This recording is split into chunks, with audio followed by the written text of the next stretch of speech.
Hello, everybody, and welcome back to the Let's Debrief podcast. I'm one of your hosts, Ashley. And I'm the other host, Jenna. I have been in a real singing mood recently. Today, I sang at the top of my lungs and gave the performance of a lifetime to Cohen while I was making lunch because he started crying and he was like in his little bouncer. And what did I say? I was like, first we have to caramelize the onions, caramelize the onions. I was making steak sandwiches and yum. they were quite delish, but like it immediately stopped crying and like just like looked at me and was just like, you're beautiful. He was like, Mommy, stop. Mom, please keep going. You're stunning. But yeah, so welcome back. Welcome back, everyone. Happy May 1st. I cannot believe that it is about to be May. I know. I had a baby 2 weeks ago. Yeah. It's one of those things that's just like every person brings up as like a topic of conversation. The year's just flying by, but genuinely, wow. Yeah, I am pumped. It's so funny. Like this year will be 10 years. Yes, 10 years since my family moved to Pennsylvania in September. And you think a girl would learn, but every time, like at this time, every year at this time of year, I'm like, I'm packing my bags. Yes, I know. I'm getting out of here. I hate this. I can't take this anymore. This is never how people were meant to live. And you will be packing your bags in a few short days. Yes, Ashley will be departing. When you're listening to this, I will be flying by on a Hawaiian roller coaster ride. Wow. You can't hear us. I have the headphones on, but we sounded wonderful. Good. Yeah. When we were in Hawaii together and just living out of a camper van, we played that song so many times. And it was just good vibes. Jenna, okay, well, the day that you're listening to this, I have just arrived back in Pennsylvania. Is the day we get back. Depressed, but have a good tan. Let's hope it doesn't rain the whole time. Oh, so you hate me. Yes. You didn't invite me on the trip. That's so right. Peter and I were talking the other day we were actually on the way home from your house, and I was like, nothing in my life will ever compare to when we went to Hawaii and we went to Colorado and did the camper vans. It won't. It just simply the birth won't. of my child won't come close.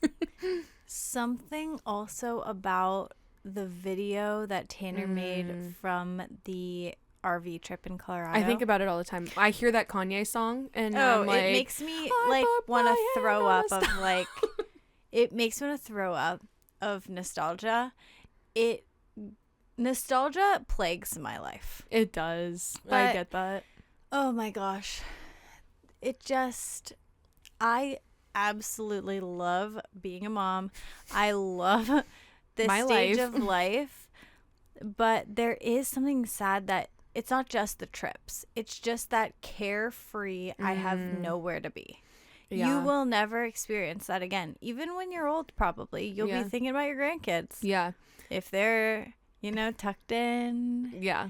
If everybody's safe. That was a crazy thing. Like, I mean, truly once, and I was saying this to one of someone I did a session for the other day. She's pregnant. And she was talking about she was like, I was just like nervous. They've like struggled with a loss before. And I was like, no one tells you that literally the minute that the test turns positive, that you will like worry for someone for the rest of your life. That's what my mother-in-law always tells me. She's like, I worry every day about all my kids and my grandkids. And I'm like, love that. Yeah. And it's like, and not even in a bad way. It's just like, I'm like, not like you're like worrying. Yeah. But you're worried about them. I hope they had a good day. Yeah. I hope they don't face hardships. Like stuff like that. You're praying for them. You're thinking of them. You're never just in that mode of like, what do I, like just me. Yeah. And that was those trips. And I think that's why not only like was it that vibe, but there was another element of carefreeness added on top, which was that we had nowhere to stay. We were living out of some sort of mobile vehicle. I just remember like waking up in the van in Hawaii and just going literally into the ocean. No one else is awake. and fully just getting naked and shampooing my hair. Yeah, because who cares? I was fully naked. Yeah.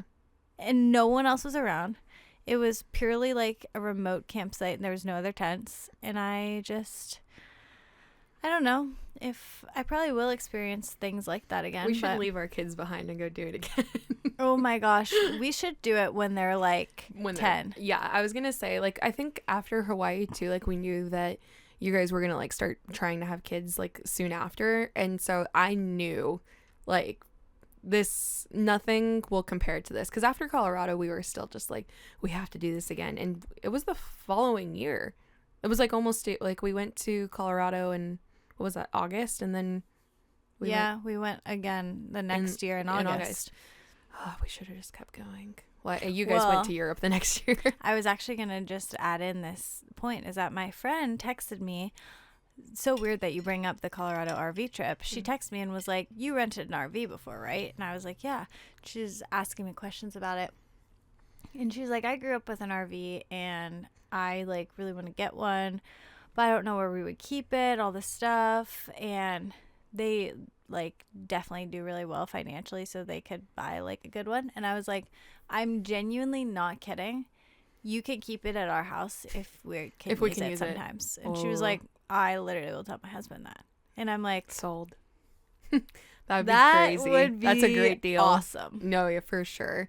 Like I say, yeah, we did not grow up like camping like at all. So like truly like camping, and like I had friends that had like RVs or trailers and stuff. And so like that, I've also said this to Cole, like I had one friend every Father's Day weekend, they would take their RV down to like a campsite in San Diego and I would join them camping at the beach, which is also what Hawaii was. And that version of myself, I need to be her all the time.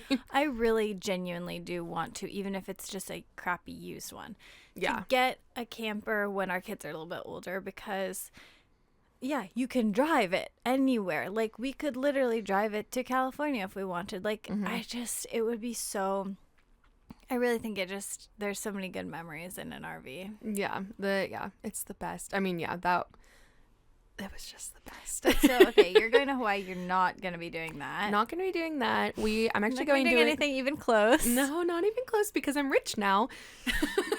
Not true. But I was actually much richer when we were in Hawaii. Because I didn't have a mortgage. I didn't have kids. I didn't have 2 car payments. I was living just, again, carefree. Because you had a used car that who cared if it broke down, because you're just driving yourself. And it did break down all the time. The Solich car luck is something that fine now, and has been for all of Monty's life. Well, yeah, that's when Tanner got his truck. Yeah, which I actually have to tell you, something that's happening in the Solich car scenario is that, oh God, I'm scared, another motorcycle is being purchased. Really? Mm-hmm. What happened? He ended up selling, like he successfully sold it, right? Because I know like you had it listed for a minute. Or no? I actually have a funny story. Okay. It's not funny, it's sad. Sorry, I'm now going on a tangent away Please from do. yours. So he had this motorcycle that he loved, but it would always break down. Which, of course, if you go back to one of our very first episodes, we talked about when we lived in Swissvale. Yeah, it broke down and someone tried to stab him. Yeah, that's a good one. But it would always break down, and then like our dads would look at it and they'd be like, I just don't know what's wrong with it, like whatever. So we were just like, we're getting rid of it. Also, question, would he literally be like on a highway and it would just like slowly like stop like throttling? Oh my gosh, that's terrifying. Yeah, so also like having kids, it wasn't really sustainable. Like, okay, they're both sleeping and you're out on the motorcycle, I can't just come pick you up, you know what I mean? Yeah. So we sold it, and what I was gonna say is that these people came to pick it up, and sorry, they did not come to pick it up, they came to buy our TV from us. And they were like very whatever. They came to pick up the TV, and the guy kept being, are you going to sell that motorcycle? And it was like before we were sure about selling it. And Tanner's like, I don't know, like maybe. And he's like, how long ago was this? 3 years ago, maybe. Oh, before Monty was born? Mm-hmm. Oh, okay. And he's like, I really want it and stuff. And he's like, I'll let you know, like if I do decide to sell it. And so like 6 months later, he Tanner's like, I'm going to sell it. And so I had the chat from Marketplace from the TV with his wife. And I was like, hey, like, I know your husband really won the motorcycle. We are going to sell it if he was still interested. And she just responded, oh, sweetie, he died. Jenna. The way I never saw that coming. Never. And I just was like, you just oh sweetied me when your husband is dead. Yes. And I was just like, what the heck? But just the way she said shock. it. Yeah, just everything. I was like, I just didn't respond. You're like, and that one's on me. It's okay, never mind. So anyways, he sold the motorcycle. He's buying a new one. And he was supposed to go get it yesterday, but he's getting it next week. The guy was out of town or whatever. But he went to see it. And our dads went to see it. Is it an upgrade or is it kind of similar? Upgrade. Nice. It's like a street legal dirt bike. So he can ride that's it what like... He's been sitting on this for a while. Years. He talked about this a while ago. He's had the money set aside for it for a long time. Looking for the right one. So we're buying a motorcycle. Does that make you nervous? No. Oh. Cole and I don't have like things where it's like you're not allowed to do that, but as like the minute Cohen was born, I was like, I need you safe. The reason that he needs to buy a motorcycle, he doesn't need to do any of this, but he has always really wanted to do like motorcycle trips like with a bunch of guys. And there is like this one specific company that does these trips through like South American mountains. I literally have never heard of this. I feel like I'm discovering really cool. A new passion of his. Oh, it's really cool. So there's this company, there's actually a lot of companies that do it, but they literally like pick you up at the airport, bring you, and like you're with a bunch of people and you go for like 10 days on a motorcycle. You all have your own, and like you stop at like hotels that they have like pre-selected. It's not really like nice. It's more of like a hostel / camping. Much your vibe. Yeah, but there's like a truck that brings food and you guys have everything you need, but you're like going on these motorcycle trips. So he wants to go on one this winter, which is South America's summer. But he can't do it unless he gets a motorcycle license, which he can't get his license unless he buys a motorcycle. Really? Yes. Interesting. I'm surprised they just didn't like I guess like it's kind of like a car. Like if you want a driver's license, you have to take your car to to test. Yeah, and my dad just sold his motorcycle and bought like this really big Harley. So Tana's like, I'm not going to try to drive that like gotcha. around. So anyways, that's why we're buying the motorcycle, and I'm excited about it. I think it's going to be... That'll be fun. Good vibes. Yeah, that'll be good vibes. No one can go, like, especially if it's like a dirt bike. Can anybody else go on it? I think I could go on it, in the back. But maybe I'll just drive it. There you go. Yeah, country girl. Country girl. Anyways. Yes. Going back I am going to Hawaii. Going in Hawaii. You will not be motorcycle tripping through Hawaii. But I am going to a new island. I've only ever been to Oahu. Okay. And we're going to Maui this time. And this was just because I picked it. Ooh, the mama gets to choose. You have the grandson. You decide where we go. Yeah, so you're going with your parents and grandparents. Yes. So yeah, big family. Is your aunt coming? No. Okay. Yeah, big family trip. We planned it like, I mean, it was maybe like in like the fall, even before that. I was like, I miss Hawaii. Like, which when we got back from Hawaii, well, also for context, this is going to be like the most privileged sentence out of my mouth, but like when we all went to Hawaii, it was like in August of 21. And then my family had already had a trip to Hawaii planned in January. So like we got back and then like 5 months later, I went to Hawaii again. And it's always been to Oahu, which is a great island. Like I love it. But after I got back in January, it's so far. Like it takes my gosh, yeah. so long and to get there. And it's a big time change. Like it's not just like when you go to like Colorado or California, it's like, okay, I can deal with this. But it's literally like 6 hours. Like it's almost like it's Europe. That's what London is. Like you're just 6 hours ahead, but then in Hawaii you're 6 hours behind.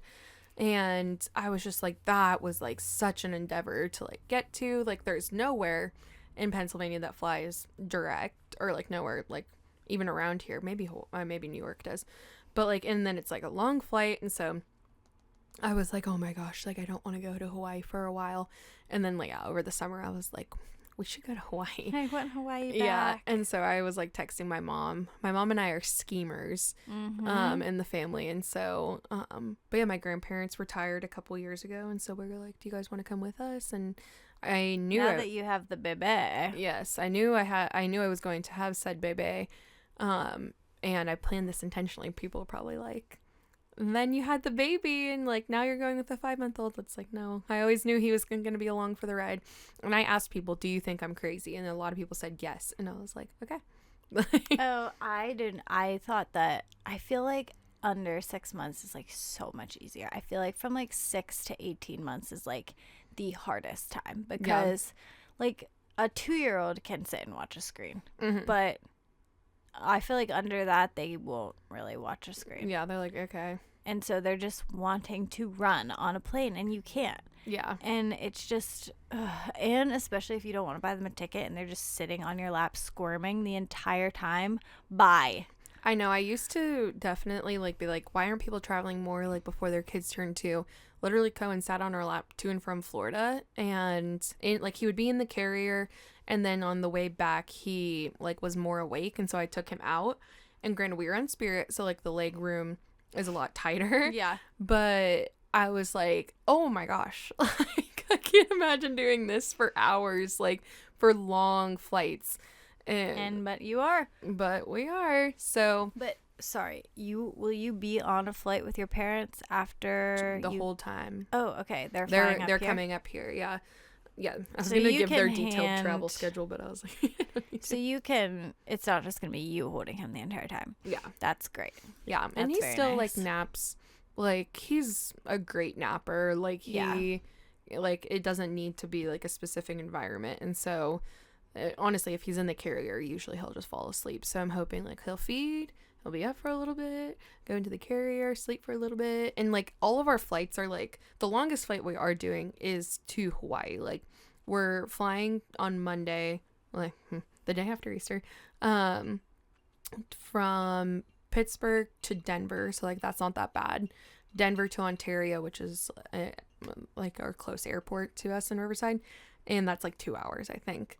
And so, like, those short, like, we just heard, if you heard Jenna slurp, she's sipping coffee. You heard it? Yeah, it was so small.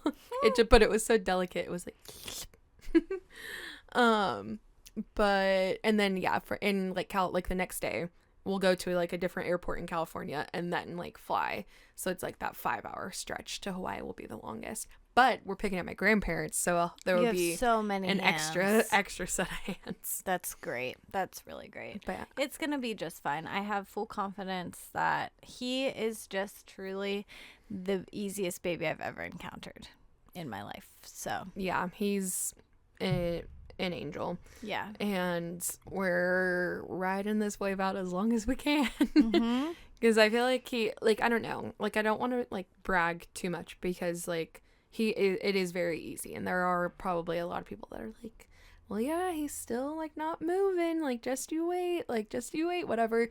But like it was now around like the 4-month mark where I'm like, maybe this actually like is who he is. Like he came home from the hospital and my parents were like, he's so chill, and I was like, well, yeah, he's a newborn, like all they do is sleep. Which is fair that it was good that you still have that expectation, because it's like, I feel like I remember bringing Monty home and me and Tanner going, what are people saying is so hard about this? She's just sleeping. Yeah. And then it's like... Did you find the newborn... Well, I guess Silas's would have been different, but like I see a lot of TikToks of people being like, you couldn't pay me money to go back to like the newborn trenches. Like, did you feel like that way with Monty? No. I like newborns, but I honestly like... I feel like now that she's 2, I would choose to have above 2 years old always. Like, it's not that I don't like the baby stage or that I don't enjoy aspects of it, but I do just feel like it is harder. But I feel like newborn is easier than like 6 to 12 months. Honestly, 6 to 18 months I feel is the hardest that I've experienced so far. Yeah. Luckily for you, Silas is smack dab in there. And he is, I'm feeling it. Yeah. I mean, he's such an easy baby too, but he is like, I can not take my eyes off of him. Yeah. He's quick. He's so fast, and he wants to jump off of the Eiffel Tower. Like, Do you feel like he's more, well, I mean, again, Mike Monty, I guess, like, was just very cautious, but, like, do you believe, like, the boy thing of, like, boys immediately 100% are more reckless? Even just, like, do you remember when Monty would play with that toy where she'd put the little ball in the hole? Oh, I remember. It was, like, the first time that she, like, really laughed at, like, at something. She would put this little ball in a hole and then, like, cheer and clap for herself. I gave that toy to Silas this morning. He took the ball and threw it as hard as he could, and it went in the hole from, like, 3 feet away. And then he just, like, immediately crawled so fast, grabbed it, threw it at it so hard. But Monty would sit there and very cautiously pick it up, put it in the hole, and then clap and be like, yes. But he's like, I'm just like, oh my gosh. It's such a different vibe. But yeah, I mean, he's great. He's smiley. He's so sweet. He's so happy. But, like, yeah, he's literally, I blink for 2 seconds. He's halfway up the stairs and, like, looking at me laughing. And I'm like, please. You have a death sentence, like a death wish. Legit. It's so crazy. But anyways, honestly, at the rate that he's at, he'll probably be walking by the next time you guys get on a flight. I don't know if that would make your life easier, like, for him, like, wanting to, like, get down, but at least it's not like a crawling. Yeah, we're not going on a flight until September.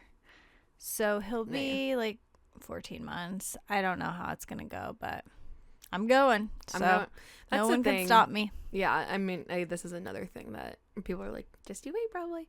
But, like, I'm just, like, it's a very temporary hours of torture. Like, if everything goes wrong, like, but it's you make it to your destination. Like, I mean, a blimp in time. Even, like, our flight home from Colorado was genuinely hell on earth. Mm-hmm. Because we got delayed on the runway. No food. My phone was gone. Monty was screaming. But I don't think about it ever. Like, it sucked in the moment. But after that, 5 hours. And that's just what you need to keep telling yourself. 5 hours. Yeah. Like, you know, is it worth it for the trip? Yes. Yeah. 100%. Well, that's what, like, someone had, like, told me too, of, like, oh, like, that's a common, like, like, he'll be almost 5 months, like, by the time we get back. So he's, like, 4.5 months. And it's like, oh, like, some babies start teething around then too. And I was just like, and 4 months sleep regression, like, it's can be a difficult time for a little person. But I am like, well, if I wasn't going to be sleeping, might as well not be sleeping in Hawaii. 100%. Yeah. And I think too, like, something that I kind of weigh out with traveling with kids is, like, okay, I can do the flight and the travel time if, like, once we get there, it's going to be, again, like, worth it. You're obviously going to be, are you in an Airbnb or a hotel? We're in an Airbnb in Maui, and then we're at a really nice hotel in Oahu. Yeah, so it's like, okay, you have, like, your bed set up. Like, you have everything you need there. It's going to be fine. Your parents are there to help. Like, it's going to be good vibes. If I was doing that, it's like, yeah, the flight torture potentially is worth it. But right now, I don't feel like it would be worth it to do the flight torture to go to, like, a place like Europe. Yeah. Because specifically of, like, the lack of having your own vehicle. I feel like when we're traveling, something we rely on so much for is our car, for them to take naps in the car, take a break, like, calm down, whatever it is. Yeah, because if they're screaming, like, just take them back to the car. Who cares if they're screaming inside the car? Yeah, and, like, that, just strapping them in, give a snack and a drink, drive around, take a nap, like, that can reset everything. But if you don't have a car and you're, like, on a public train in a different country trying to figure out, and they're like, oh, sorry, it has changed tracks. You're like, what? And your kid's like, ow! That, even, like, going to New York with a kid, like, yeah be interesting. I know. So, like, that is not worth it to me. But if I'm going to, like, a beach or somewhere where it's like we're chilling, yeah, I'll go through the torture of the flight. Do you guys, this is, like, random, we did not plan to talk about this, what are your trips this summer? Is it just, it's OBX and Jackson Hole? Yes. And what else was I'm not going to share about our future plans yet because I want it to be really set in stone. But we have some really exciting trips coming Big things coming. Big things coming. I'm grinding in silence. It is. I know what it is, and it's very exciting.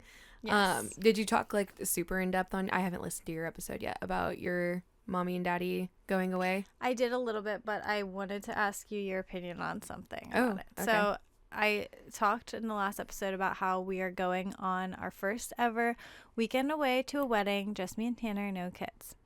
Okay. Attending also, not shooting. Yes. It's like one of our best friends. It's in New York. We're very excited. And by the time this comes out, I will have already experienced it. I will be there and back. But we always go on trips at the same time. I know. It's so fun. But okay, so I'm probably putting too much weight into like, I really want to look cute. I want to feel good. I want to just go all out in terms of like my hair, my nails, like spray tan. I want my dress to be like everything I want it to be. There's also a welcome party. So there's 2 different outfit scenarios. I love this. Like you're not easy. Like, I mean, it isn't easy. It's like not that far away. It's not like you're getting on or you guys are driving, right? Yeah.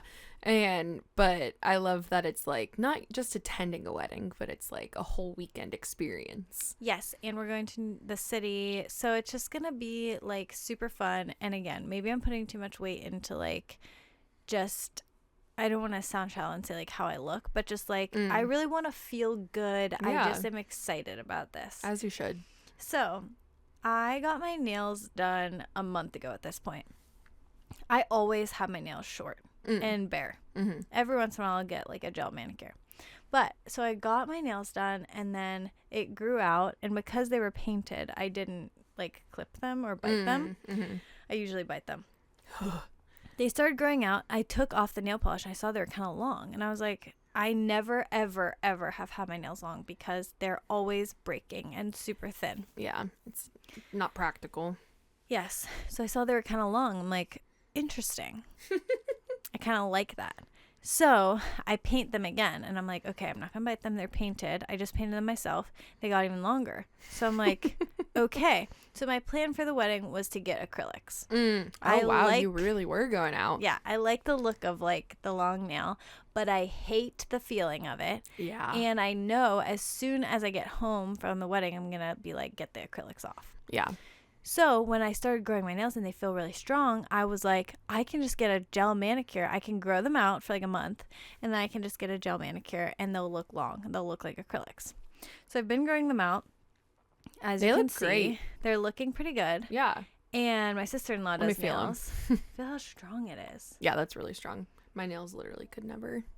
Like mine grow so fast, but then they're always like so bendy. Yeah, mine and I got too. Weird finger shapes. I'm shocked that they're this strong. I'm like, am I eating something special? So anyways, my sister-in-law does nails. I made an appointment for next Thursday. Okay. Well, guess what? This one, the pinky. Look at it. Do you see it? It's peeling. Look. Oh no! At the base too. Yes. So I'm like, this is gonna foil my plan. Truly, I'm like, what am I supposed to do? Because at her salon they don't do acrylics, so it's not like I can just get an acrylic on one finger or something like that. And so now I'm like, you're like, what do you charge for 9 fingers and then go somewhere else? Like, should I just bite? Should I just do short for the wedding, or should I get acrylics for the wedding and make a new nail appointment somewhere else? What the heck am I supposed to do? It's not fully off yet. It's about halfway peeled. As someone who also doesn't like acrylics, and I feel like it damages your nails like so much, and it would take a longer time to recover, I think because of your situation, like of that being short, I would just go short and gel. For the wedding? Yeah. Ashley, I've worked so hard for this. You really have. They look so good. And is there a way she can glue it down? Well, I saw her last night and she's like put nail glue on it, and I'm like, okay, where do I get nail glue? I guess you can literally go to the dollar store. I guess we're making a stop on our way to dinner. But yeah, I hate stuff like that. There was something. If I don't have something, I'm like, not doing it. Not doing it. If I can't order it on Amazon, not doing it. Guess. Can't. Okay, well, this takes me into like a separate thing. As we speak, am currently attempting homemade croissants. When I'm going to do my solo episode midway through May, and I'm going to talk about Europe. We'll put up a question box because y'all were asking. But we went to a croissant making class in Paris, and they sent us the recipe for it. When we were in Paris, she was like, we use fresh yeast. And I was like, what even is that? Like, if it's not sourdough or if it's not instant, like, powder or whatever, yeast, I didn't know it, like, came like this. And so she was like, oh, yes, like, back in the States, you can look up, like, where you can get fresh yeast near you, like, if you want to. Wait, can you describe what the consistency is? Does it look the same as, like, the instant yeast? No, I can show you downstairs, but for our listeners, it's a block. Literally, it looks like butter. Really? Yeah. That's shocking. I want to play with it so bad. It's, like, squishy, too. And then, like, I just measured it out and, like, weighed it and then, like, crumbled it up into the dough. Interesting. It smells like yeast would, like the instant, like the powdered stuff, but it's extremely satisfying. So you found the fresh yeast. I found it, and it was quite an adventure, but the only places near me, no, not at Whole Foods, not at the Co-op, no, the Giant Eagle in Penn Hills. Which is not that far from me, so like it wasn't inconvenient, but it's not on brand. And like it also was refrigerated, and oh my gosh, actually I need to show you the photo because I had sent it to Cole of where this was. Like, I went to the bakery and because I had been looking around for it for a while, and I asked the lady, like, where's the like the fresh yeast, and she was like, oh, over by the milk. I was like, I have done laps up and down this aisle looking for this, and this is where it was. Let me look at the picture. Literally at the top of the shelf, completely out of eye level, like for me, because like it, like just think of like the top thing, like in the refrigerated section. Is there only one container of it too? Yep. And oh, so this is not it. No. It's that. Yeah. Oh my, there's one small, like, butter-sized container laying on its side in the top shelf. And I literally, again, was doing laps. And then I finally saw Red Star, which is, like, the brand. And I knew that's what I was looking for. And I was like, oh, my gosh. Like, because I was like, if I have to go to another Giant Eagle, like, again, they were all spread out in, like, weird places. Like, I think another one was in White Oak. Like, they were just so random. And so I will post how it goes. It's going interesting right now, but I'm very excited. I know, me too. It's a process, but. Well, I would like to share croissant information. Oh, okay. And this is no offense to your labor of love. I have much respect for it. However, the Trader Joe's frozen croissants. Have you had it? No, I haven't. I don't know why you guys will not listen to me about buying these croissants. When I tell you, like, legitimately, now that we have Costco in our life, I am never in East Liberty. I never go down there. This is not an attack on you. I've texted Peter probably 5 different times a picture of the croissant, a video of me eating the croissant. He's like, I'm going to go this week. Never goes. Okay? But listen, I really do love an almond croissant. I'm not going to say that I'm like an expert on anything, but I love an almond croissant. I've had many almond croissants. Let's be fair. It's kind of hard to make a bad pastry. Maybe that's like, if you're purchasing one from somewhere, if they are making you buy it, I'm like, that's probably going to be good. Yeah, the thing with croissants that I find is a lot of times they're too dry. Oh, okay. Or, like, I want there to be a lot of the filling inside. So, anyways, the Trader Joe's frozen croissants, there's almond and chocolate. You go, you get them out of the freezer, and they sit out for 8 hours. Okay, so. How many come in a box? 4. Only 4? Yeah. Oh, wow. So, they're so small. They're, like, this big, okay? Oh. And you set them out on the counter, and they grow overnight. So sometimes I'll put one out in the morning to have a little bedtime treat. Sometimes I'll put one out in the evening for a breakfast treat. They grow like 4 times in size overnight, and then you bake them. And when I tell you that every pastry I've had in Europe there is no rival Wow. to this croissant. And Tanner, even the other day, he was here. I think him and Cole were working on something, and he's like, I'm going to stop at this bakery that he kept seeing on TikTok or whatever that was like, they have the best chocolate croissant. They have the best one. Which one was it? I think it was Madeline's. Oh, that's the one that we love the most. Yeah, he stopped and got, and he said, Jenna, it's literally not even half of the goodness of the Trader Joe's one. That's crazy. Because like, Madeline's you is guys hands down. have to buy them, and Okay. you won't believe me. They're hot. Like, you bake them, so they literally come out hot. Yeah. That's the thing, though, is a fresh croissant. Because, again, when we were in Paris, when we did this class, we baked them and, like, got to take them home. And out of the oven, my eyes were so wide, like, looking at Cole, just being like, nothing has ever melted in my mouth the way that this croissant does. I think that, like, it's definitely common at bakeries to ask for something to be heated up. Mm-hmm. But I do think that a croissant should be heated. Oh, for sure. And most of the time when you get one at a place, it is not heated. I don't mind it being room temp or cold even, but my experience will be taken to the next level if it's hot. Yes. So, anyways... All right, well, that's the suggestion for the week. I will be comparing your croissant to the Trader Joe's frozen aisle. Oh, man, so much. Your hours of labor. Literally me sweating and crying, like rolling it out and just being like, I hope it compares. All right, we do have a topic. Yes. It's unfortunate that we can't share any any stories of our own to this one. I can share one. Because he won't listen? No, just it's something that I think I've told him this now, but I definitely that you held on to it for a while. Yeah. So our topic today is something I'll never tell my husband. I personally was thinking that people were gonna submit stories, like juicy stories, like some.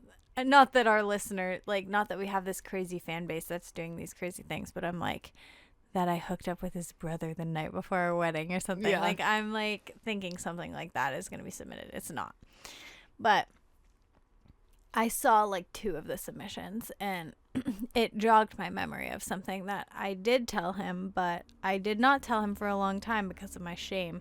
And you know what? I probably shouldn't even say it on the podcast because it is a shameful thing. But I do wonder if I remember. Go ahead. Have I heard this story? I mean, you definitely know that I love this. It's the green Mentos gum. Oh, okay, never mind. Okay. So, especially when I was pregnant, like, that gum just, I'm salivating thinking about it. The texture and the way that it's crunchy on the outside and the crisp spearmint taste. It's too good for words, okay? So when I was pregnant, I just loved it so much. And this is my shameful thing, is that, like, when I would go, like, to a wedding or to a shoot or something, I would literally buy the pack of gum, and I would only do it, obviously, when I was alone. And I would just chew a piece, throw it out the window. Chew a piece, throw it out the window. I would chew a new piece probably every 3 minutes. Oh. To the point where, like, when I got home, I would, like, throw away the thing so he wouldn't see that I chewed the whole thing. Oh, my gosh. You just wanted the initial bite. The initial bite is, like, the dopamine hit, the crunch of it. Mm-hmm. And it's just so good. I mean, I would do that now, but I'm able to withhold myself now that I'm not pregnant. But that gum is so good. And I think I told him a while after, I was like, sometimes I get it and I just throw it away before I get home so you don't know. Because he likes it too, and he'd be like, where's the gum? And I'd be like, I don't know. I ran out. Some men are out here worrying about if their wives are cheating. Jenna's just worried if he finds out that she ate the whole gum. It is probably so bad for me to be eating that much gum in, like, that short of time. There's probably a lot of sugar in it, or probably, maybe. Who cares? Who cares? Do you have anything that you kept a secret from Cole? Secret boyfriend. I'm like, secret do family. I want to admit this on the podcast? Who cares? Enough time has passed. Do you have something? I was gonna say, like, when we were starting to date, that, like, well, okay, I think I know what you're gonna say. Yeah. There was a lot of things, like, about the ex-girlfriend, and I am when they talk about like on TikTok of like that women could like solve the coldest cases of crime and everything, I am one of those people. Like 100%. I dig. And so I knew anything and everything about the past relationship. I saw the Instagram. I was waiting for like Cole to delete their post together. Like I was just really well versed on the ex, and like one day I was like, just so you know. Just so you know, I'm obsessed. I'm obsessed. Okay, here's a question for you. Me and Tanner talked about this recently. Like, when do you feel / like do you feel that like those feelings were completely gone? Oh, thank you so much for asking, because I can actually pinpoint the time and the date. Okay. And it was the minute he slid the ring on my finger. Love it, love it, love it. Yeah, when did we get engaged? Approximately like May 3rd or whatever. But no, yeah, literally, like I knew we were heading in the direction of marriage, and it was like, also let me clarify, I was very insecure like about like that. He literally did nothing wrong. He literally was like reassuring me all the time that like it was done.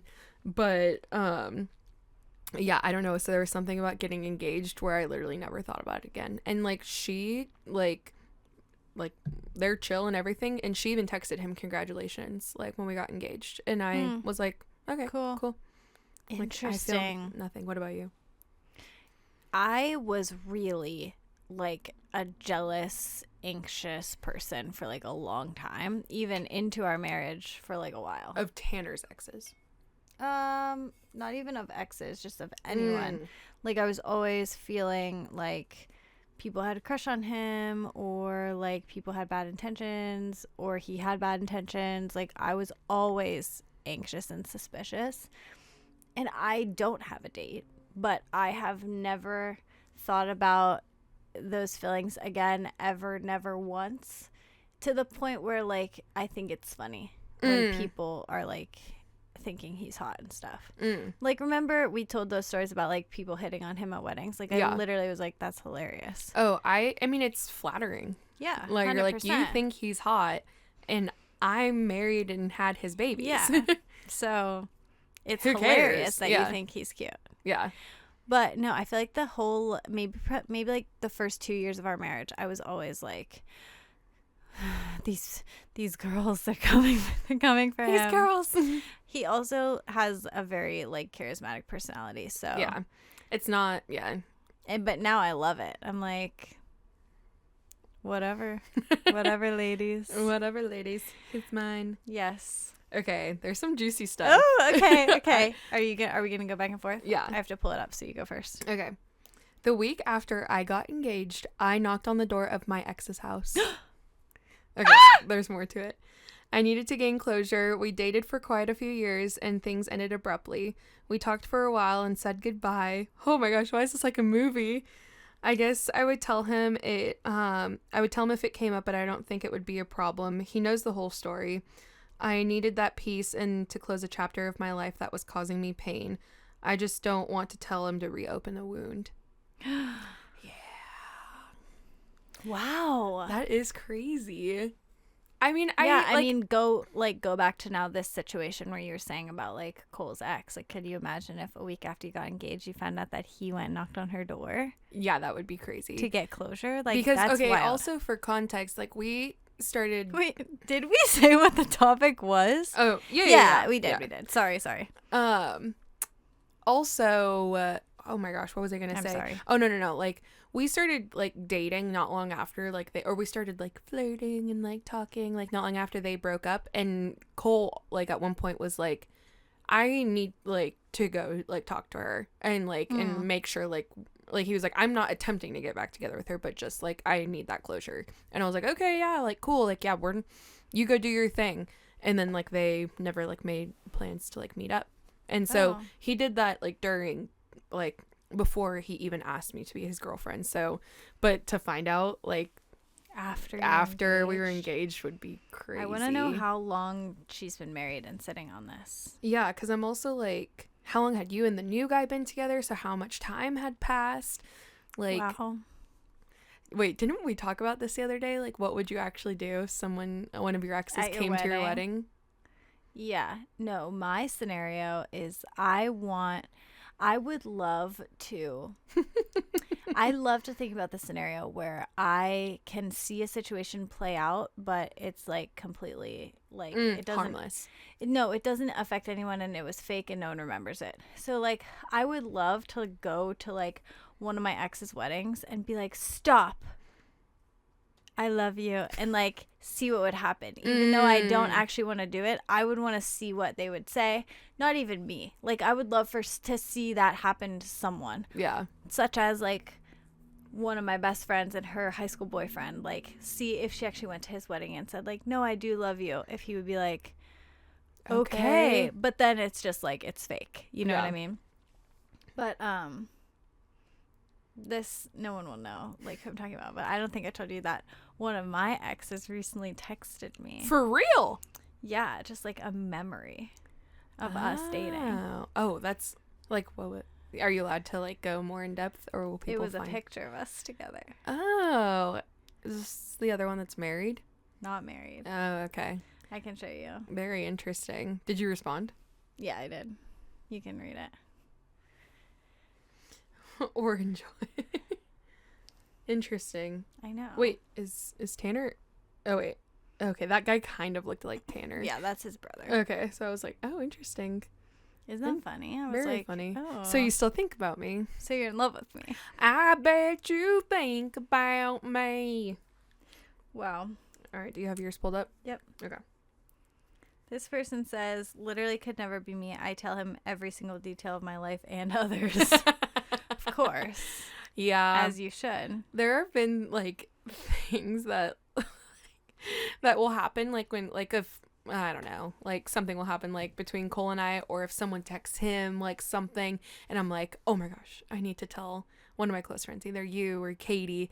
And there was an instance a couple weeks ago where something had like literally just happened and I texted Katie and I said, oh, this is what Katie thinks. And Cole was like, no way. Like there's no way that you already told her and that she's already responded. And I was like, yes, in fact, yes, there is. That's so funny. Yeah. Go ahead. You can read the next one.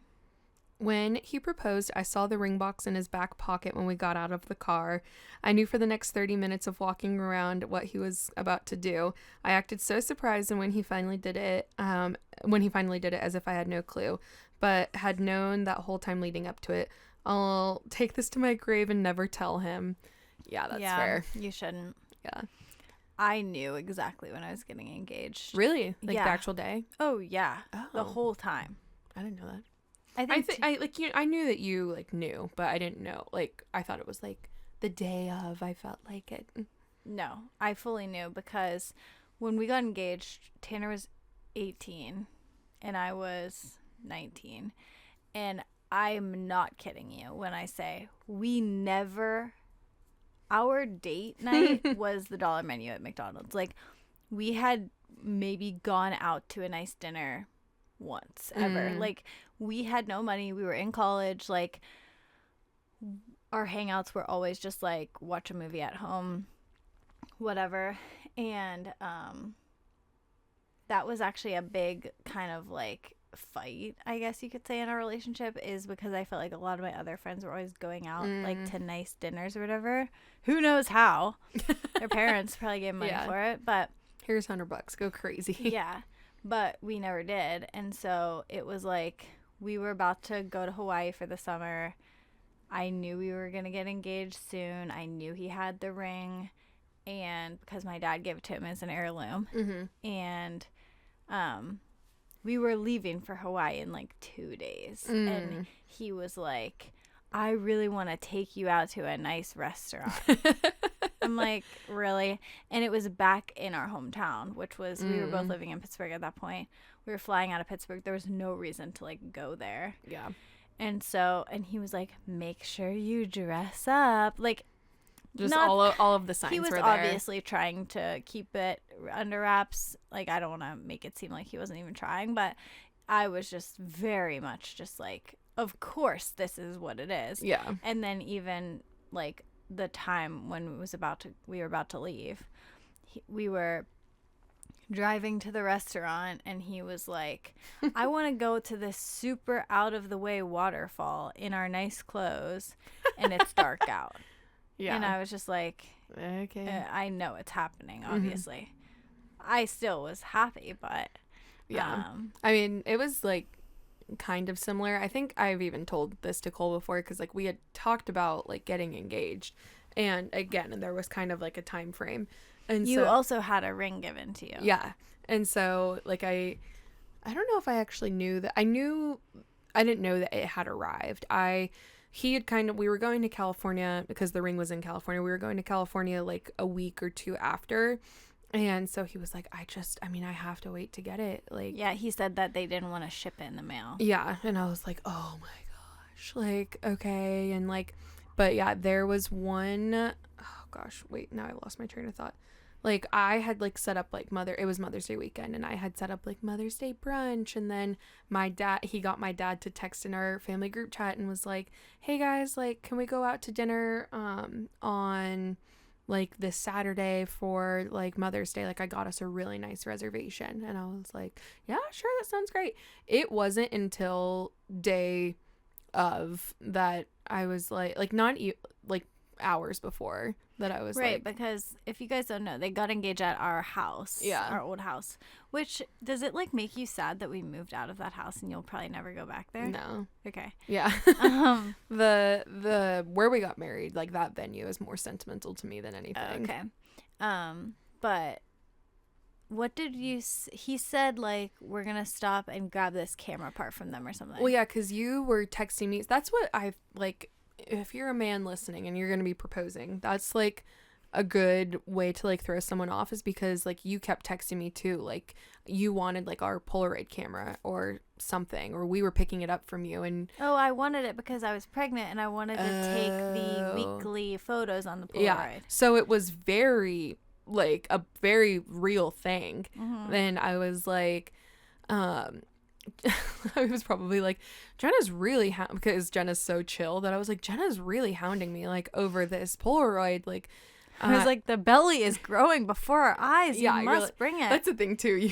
I know you were further along, but yeah, you were like, I have to do this, and I was like, okay, like we're leaving for dinner, like we can stop by, and like I feel like then like Cole kind of inserted himself and was like, oh Jenna, like, or like, do we have to stop by the Soliches? And I was like, yeah, like I guess like if we want to, like before dinner.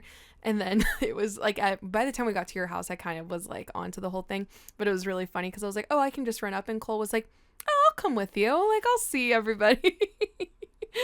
and then they came up and no one was there. We ran into Tanner walking Buddy outside. Oh, I forgot about that. And he was like playing it so cool. He was like, hey, and I was like, hey. And he was like, what you guys doing? And I was like, dropping off a camera. And he was like, nice. But like, it was like in any other situation, we went on a tangent for this, but in any other situation, I would have been like, cameras in the mailbox. Yeah, literally. I know. Or just like you see Tanner, you're like, here it is. Yeah. But no, that goes back to, I said this in the last episode, like having how hard it was having pets and kids. Oh. That's why he had to go walk him, obviously, because if you guys came in, you're about to get engaged, he would have been barking your ear off and sniffing you. Yeah. Like, that's so annoying. Oh, Buddy. Feels like a lifetime ago at this point. A full lifetime. A different world. Yeah. Okay. But we get it, all of that to say. Yes. Okay. This one says that she doesn't want to tell her husband, man up. In what way? I would like to know more like details. If it's a colds like thing where it's like, I was like, yeah, I get that. Well, sorry, I'm playing with this thing that you can hear through, but yeah, we need some more context. Is it like go get a job? What does he need to man up about? Is it get over the cold? Is it all of the above? I feel like if you're submitting it into a podcast, you like man up. It's like every way. It's like you need to take control of our family. Yeah. Probably. Mm-hmm. I accidentally saw the gender of our baby on the way to our reveal. Aww. I would prefer it that way. Really? Oh, yeah. I'm like, yeah. Did you ever talk about this on the podcast? I think so. Yeah. Yeah, I dealt with like a little bit of gender disappointment when we found out Cohen was a boy, just because I'm surrounded by so many girls. Like, I mean, Joe and Shayla had a girl, Jen and Tan had Monty, and so I was like, of course it's my fate to have a girl. Like, Yeah. and also I only had a sister growing up. And then I was like shocked. I was just like, we did like an early blood test too, and I've never rewatched the video like to this day, and like we didn't do it with anybody else around because I was like, I don't know what I would do if like if it was a boy. And then like, so yeah, we saw it. I got an email and I was like, call like the gender, like he was like not at the house, and so like I was like, get home so quick. And so then we like looked at it together and it was in the email, but I thought you had to like click the link, and I was like, is it just showing us the options? And then I was like, it's a boy. Wow. That's crazy. And then Cole quickly just turned the camera off. I remember that, like, obviously I knew that going in, and you texted me, and I think you just said something like, I saw the results, and I was like, I think that answers my question of what it is. And then you called me, and you were like, yeah, it's okay. Just, like, need some time. But for anyone else who's dealing with that potentially, what you said really helped you was going shopping for cute clothes. Yeah, that definitely cured my, I was going to say depression. That's such an exaggeration. I think it was literally days, max a week later, I was like, okay. Yeah. It was just a change of like mindset, and I was like, I'm better. And it's so crazy too, like, again, for anyone who might be dealing with it, like, now obviously you could never imagine life without him. You would never wish for him to be a different baby. No. And like I don't know, I like, yeah, now for like not having like grown up with a boy or anything, I'm like, oh, I'm like, this is so new and exciting. Like, and there are so many girls around us, but then there have been like things like, I mean, you being pregnant, like I knew you were pregnant with Silas. Yeah, you hadn't had Silas yet. And so I was like, oh, okay, well, him and Silas are going to be like 6 months apart. And so, and then we were talking about this too. Like when you grow up, that's literally nothing. Even Monty and them will all probably seem about the same age. Yeah. In like 5 years. They're all going to be besties. Mike and Joey have Amos, who's also just a few months older than him. And so they're like, and not even like that, like still like after I found out all of those things that I was like, okay, now I feel better with having a boy. But I'm just like, oh wait, no, like there's a lot of friends around me. My friend Meg has Everett. Like there's so many people around me that have boys that we all get to raise boys together. Like this is actually so fun. Like just that the way it was timed, I would have been like raising a girl when everybody else had boys. But yeah. The good thing about it in the long run is that hopefully our opposite gender babies will all marry each other, our friends. I literally said that, I think after we left your house the other day, I said, what if like Monty and Cohen get married? Literally. That is not like, I mean, aren't they're like almost exactly like 2 years. That's a little less than your age gap with Tanner. Yeah, it's actually funny. Monty and Silas are the exact age gap that Tanner and I are. That's right. Okay. But no, I mean, a 2-year age gap is nothing for a marriage. Yeah. I mean, Cole and I are one, and it still wouldn't be weird if there was another year in between us. No. But they're gonna, that's why like Jenna, oh, I can't wait to see it. Jenna took the cutest photo of all three of them the other day. And now I'm just like, literally, like, what if we are raising, what is it? The Summer I Turned Pretty. Like, oh my gosh, I know. Dynamics. Which is. And it will. Like, this is what I was also telling Ashley the other day. I'm like, I am obsessed with Cohen, but I feel like it's like, I just keep telling her, it's like, I know for a fact that he is going to be like in our lives forever. Yeah. And close to us. Like, would you say we see each other at least once a week? At this rate, for sure. The past like 2 months has definitely been like that. I feel like we'll keep doing that. I mean, we're both staying home with the kids now. We both have been making an effort to like go do stuff with them. Think of when they're a little older. Like, we're going to be going and doing stuff with them all the time together. Yeah. And I just know that like my kids will grow up with Cohen, and like whatever other kids we have will grow up together. And so I'm just like, I'm just so much more invested in my relationship with Cohen because I'm like, this is going somewhere. Yeah. It's not just like, oh, I saw your cute baby. Yeah. And like it was fun. It's like, no, like I will probably know you. Like it is very possible that like, and we probably will go on vacations together. Yeah. All the time. No, I was going to say like we definitely should like maybe like next summer come up with like a standing like week that it's like this is our family vacation. I completely agree. I think that would be perfect and like yeah. I would love to. Yeah, because like right now we both are like, oh, we have a wedding that weekend. Like, oh, like, and like our schedules don't exactly like match up. But it's like, what if it's like the first week of August, like non-negotiable? Like, yeah, we're doing this something. is our, yeah, we get an RV and we're driving around. What like that is like the thing is like Colorado and Hawaii like were such lightning in a bottle like moments. But I'm just like, oh my gosh, like, let's be real. It's going to be different, so different, but so fun with kids. Like, I know. And so I'm thinking genuinely, however many kids you have, however many kids I have, the chances that of us seeing each other constantly, them growing up together, going on vacations together, going camping together, whatever. Someone's going to kiss. That's so true. At least a kiss will happen. They will be each other's first kisses. That's actually crazy. So, yeah. I mean, so cute. You heard it here first. Okay, wait. Is it my turn? Oh, no. I mean, there's like only turn? 2 left. Okay. Yeah. His heavy mouth breathing during sex is not ideal. Just breathe through your nose like a normal person so we can all enjoy this, please.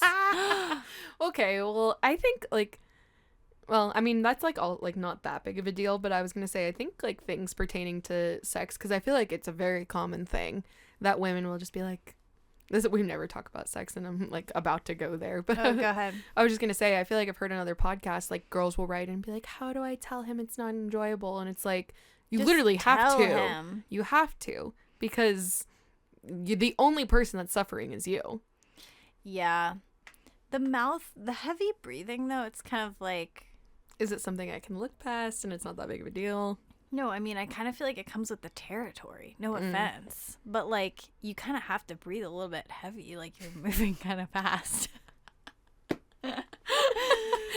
But she wants him to go instead of.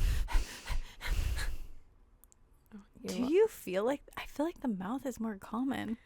Would you agree? Like, you're the crazy one talking to her. Yeah.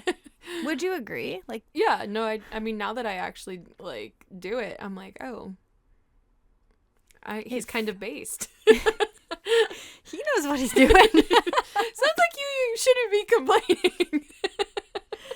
I will say, like, not just about sex, but like any situation where like there's one thing that like is on your mind, then like you almost fixate on it and can't like move past it. Like it probably bugged you one time and now every time you're just like you can't get out of your head. Yeah. And that sucks. Yeah. Well, not a bad thing to go to your grave with. Yeah. But also not a bad thing to bring up. You could tell him, but if he's working hard, he's got to breathe through his mouth, sister. Sister. If you can't complain about anything else, then don't complain at all.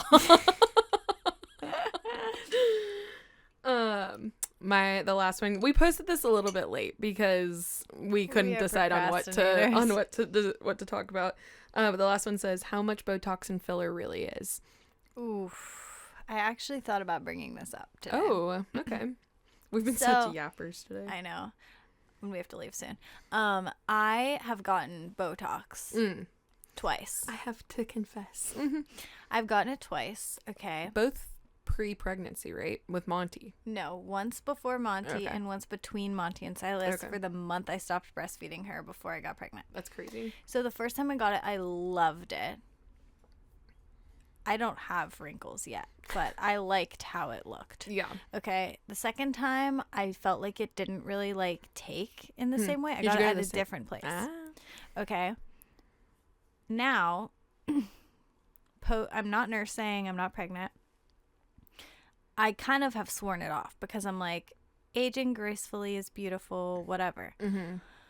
But I've noticed myself doing like this a lot. Yeah, she's like squinting her eyebrows together. Yeah, and I'm noticing that I'm starting to get a little wrinkle in my eyebrows. It's like you're 11 or something like that. Yeah, from like putting your eyebrows together. Yeah, and I can't stop thinking about more Botox. And now it keeps me up at night. Well, now would be a great time to do it. I know. I'm just like, I genuinely know for a fact it is a toxin. Yeah, and I'm also. You'd be surprised about the amount of people, I can tell you off air, like that have it. Oh, I know, Okay. and like I'm not. Yeah, I might end up getting some more, but I think for me it's more like the premise of it of like, okay, if I am like whatever feeling weird about getting older, how far will I take that if I let myself do it now? Do you know what I mean? It's like the moment that I start seeing a wrinkle, I have to get Botox, and it's like the moment I start seeing a gray hair, I have to cover it up. Like I don't want to, like, I feel like if I let myself go one step, then like you don't want to be 40 and have an appointment for something every week. Yes, and like, oh, now I need to get this, now I need a facelift, now I need this, which like I don't want to say that I would do that. Such a dramatic jump. It does like make me nervous that I would go too far. It does. I know. I get that. Like, it feels like something you could easily start to obsess over. Yes, exactly. But, and also just because I'm like I'm not super into any beauty stuff right now, but I am going to continue to get older. So I'm like, am I going to fixate on like wrinkles or whatever? Yeah. And people have not been asking me if I'm 18 recently, and I think that's really getting into my head. The 9-year deficit hasn't been hitting. I need some more people haven't even been IDing me. Like Tanner and I will go out for a little date night at the local Mexican restaurant. No one IDs me to split a margarita with him. No one IDs me. No one asks if I'm a teen mom when they see me out with my kids. No one asks if I'm a teen mom. Sometimes when I'm out without my kids, I'm like, yeah, I have 2 kids. Oh, wow. Okay. Why aren't you asking? The rudest thing you could do. Why aren't you asking me if I'm a child bride? Yeah. That's so funny. I mean, we both were the same age when we had our first baby, and like legitimately in the hospital, I was like, I know that they think I don't have my life together. Yeah, I know. I'm 26 years old. I know. I'm like, you guys, I am a teenager. Yeah. You don't understand. Why are you sending me home with this baby? Yes. Which honestly though, then at the same time, my mom, everyone knows the story. My mom was a teen mom, and I was like, no, actually, like anytime it's a shout out to her, but then also it gives me confidence. And like, my mom was sent home with me at 17 years old, and I can figure this out. Like, I got this. She raised a newborn. She had 2 kids at 19. I can do this. Yes, we can do it. You can do it. I feel like there is, this feels like a nice little time, a little shout out to any postpartum moms, and you're also included in this. Wow, thank you. You're welcome. I guess this is not a shout out, but this is a word of encouragement to any postpartum moms. I am now 4 months postpartum, and genuinely, and if you don't feel this way, you don't have to feel this way. Everyone's journey is different, but genuinely, I've never felt better in my life. Wow. I have never felt like more confident about my body. And I am one of the heaviest weights I've ever been in my life. Obviously I was heavier pregnant, but like just like chilling, like weight wise, like one of the heaviest I've ever been. And I feel beautiful. I feel strong. My hair's falling out. Love that. But I'm just like, I don't know. I'm like, just feel very in tune with my feminine energy. Ooh. And I want to encourage anyone that is either postpartum or you're pregnant and about to have a baby. Maybe you're scared to get pregnant because you know what like comes after and during and the whole process. But I have literally been like vibing recently. Wow. And I mentioned it a few episodes ago, and I have still been grinding in the dark. I have not posted one time on Instagram about working out. But it's not like my mindset has just been really like healthy around it, where it's like I am not like working out like to lose all of the baby weight and get back to my pre-pregnancy weight, like all of this stuff. I very much am just like, I just really want to be a strong mom. Like, I just want to strong mama. Like, I just like I don't know. Like, I was like, I just want to be able, I mean, this is not a new idea, but I was like, I just want to be able to keep up with him, and he's not even mobile yet, but I just feel very empowered through working out. And I think I'm vibing, and good. I just wanted to encourage anybody of like, there was one person that like I'd wrote in that was like, I'm scared to get pregnant because I've always struggled with body image issues, and like I'm gonna put on weight and stuff. And I'm just here to follow up and encourage you that you literally, it's easier said than done, but have not one thing to be like worried about, feel shame by, because your body has done the most insane thing. And now through like, and also it's like extremely common if you are breastfeeding too, to not lose weight. Yeah. And that's why I'm not letting myself think about that, because I'm like, well, I want to be able to keep breastfeeding, so like I'm not trying to be in a caloric deficit. It's like, you need those calories. Yeah. So yeah, that was just my little life update. Yeah. I'm so glad that you're feeling good going into your like travel too, because that is just gonna be, you're just gonna have such a good time. Like, I also feel like you gain a new sense of confidence just as a person when you become a mom, because you're just like, something about it not being all about you anymore, and you're just like, so I don't know, it really is just the best. I mean, there's so much to be proud of like, you're literally keeping somebody alive. Yes. Like, now you're doing it, like, especially if you've gone back to work and everything, you're doing everything you used to do while keeping someone alive. Literally. And it's like very common. Everyone's like, oh my gosh, like, what was I doing with all of my time, like, before I had a baby? Like, I was just like, I'm so busy and like stuff. And it's like, oh my gosh, now how do I fit in every, like, I'd still do all of the same things, but now with a baby, care for someone 24/7. Yeah. And it is great. Like, it's very, also my review of just motherhood in general is like, it's been really nice. And obviously he's not moving like a ton yet and everything, but like, it's been really great. But what is super satisfying is like, sometimes at the end of the day, literally opening TikTok for the very first time. Oh my gosh, yes. I completely agree. Or like just not knowing where your phone is for hours. Yeah. And you're just like, wow, I've really been in this, like, with you. And like, I've been present. Yeah. Or if like I wasn't with you, I put you down for a nap, and then I went and did the dishes, and like I worked and like all of this stuff, and I was like, oh my gosh, like, it feels so productive. And then it almost feels like it's healed a social media addiction in some ways, because it's like, okay, this is actually something I can enjoy now, not just like mindlessly being on this for hours. I completely agree. I would like to say my encouragement also for anyone who has a toddler. Okay. That I'm also having a great time. And I feel like, obviously, the terrible twos is a thing that people say. I said, like, I feel like 12 to 18 months was like the hardest time for me. From 2 until now has been the best time of my life. Truly. Like, they're becoming their own person. It is the most fun thing on the planet, and I do not buy into the terrible twos. I mean, yes, there is a tantrum toy 2 or 3 times a day. Yeah. That lasts for a minute. It's fine.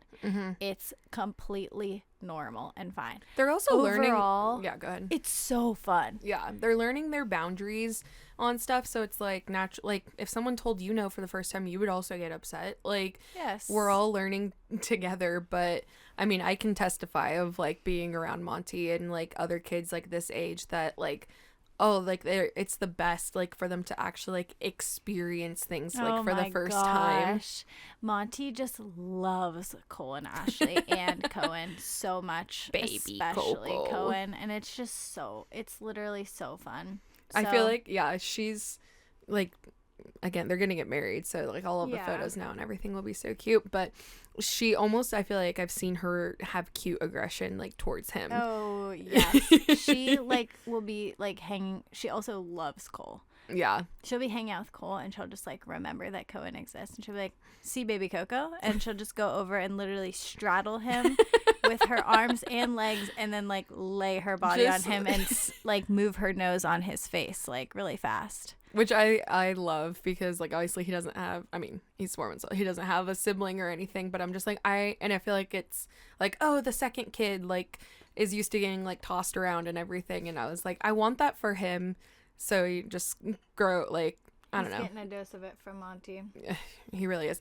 Silas also, I mean, obviously they're only like 6 months apart. Silas' classic move is putting his hand like on his face and we're like, oh, so sweet, so gentle. And then he like turns he turns his fingers in, tries to gouge his eyes out, and we're all like, oh, whoa, okay. But yeah, every stage is just getting better and better. Yeah. It's so fun. I agree.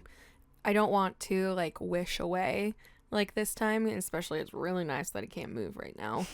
I will say that. But I do, especially like seeing Monty, seeing Farah, and like other kids I've nannied and everything. I'm just like, oh my gosh, like knowing what's on the other side of this, like I'm so excited. So excited. Also, last thing I'll say, I feel like how you said like it's really hard when they start to move. I feel like people would say that to me and it would make me nervous. But I feel like it's one of those things where it's like it is really hard when they start to move, but then once they learn to move, it's easier again. Oh, like okay. I'm not worried about Monty falling down the steps. Yeah. She knows how to go down. Yeah, so it's like a few months. I'm just worried about him. He's learning. Yeah. So it's not that when they move, it's going to be horrible forever now. Yeah. It's just when they're learning and they're like, they don't know what to do. Yeah. So like, it does suck for a little bit, but then it gets easier as they get more stable. Yeah. You know? Yeah, I like left him in like the living room on like a little mat or whatever today, and I was in the kitchen, which is just like around the corner, and it was like quiet, and I was like, okay, well, it's like he's too old. Like if he's quiet, he's sleeping or he's just like chilling. Yeah. Like he's too little for it to be like, oh, they're getting into something. But that was kind of like an awakening of like, oh, like I can't just like leave him like in a few months. Like I'm going to have to make sure he's not pulling records down, pulling stuff off, like whatever, climbing up on the couch. And you'll probably have to move a lot of your stuff. Yeah. And my for a while. Yeah. I know we have like this one, well, you might have seen me like post it before, but we have this one, I don't even know what to describe it. It's like a cabinet, I guess, like underneath our TV. It's like a cabinet, but it doesn't have doors. It's like open display. Yeah. With a bunch of little trinkets and like, it's not like things that would harm him, but I want Cole to anchor that to the wall like ASAP. I'm like, it's like one of those mom intrusive thoughts where I was just like, he literally can't even move yet, and I'm like, so can you do that like tomorrow? Yeah. And he's like, I have like a list of things to do, and I'm like, yeah, but anchor that to the wall. It must be anchored because he's going to climb out of bed at night, go down the stairs, go down there and pull it down on top of himself. Yeah. And I can't do anything. Exactly. Wait, speaking of intrusive thoughts, and then we can wrap up, but I was walking with my friend Tori the other day, and we were walking across a bridge. And I think I said this to you already, but intrusive thoughts as a mom is like the craziest thing I've ever experienced, where we were walking across the bridge and she was mid-sentence and I said, I'm so sorry. Can you trade sides with me? Because and I was walking closer to like the edge, and I was like, my brain right now is literally like, someone's going to run up behind you and take Cohen and throw him in the water. Yeah. And you can almost picture it genuinely happening. It sends a shiver down my spine. Yeah, you can picture it perfectly happening. And it's just like, why? I remember you saying that, like the intrusive thoughts of like random stuff, and I was just like, okay, that's crazy. And then now I'm just like, he's gonna fall off a balcony. He's gonna do this. He's gonna we're gonna be on the cruise, and he's gonna go overboard. Yes, if I see like a person walking like close to the cart, and Monty's just sitting in the cart, I just can perfectly imagine them just like acting really casual, then turning, grabbing her so fast and running. And I'm like, stop! Why am I thinking that? Yeah, you're like. It literally must be biology, like protecting them at all cost. That's true. Like just like make sure see danger, nothing could happen. Yeah. But anyways, crazy stuff. Recording with you is so much more fun than recording by myself. I know, because I did like a few solo episodes without you, like when we stopped for a little bit. It's probably horrible. It was probably torturous. No, I mean, I was so much less motivated. Like, I would just be like, energized. I'll do it tomorrow. But it's so nice being like, Jenna's coming over and we're recording.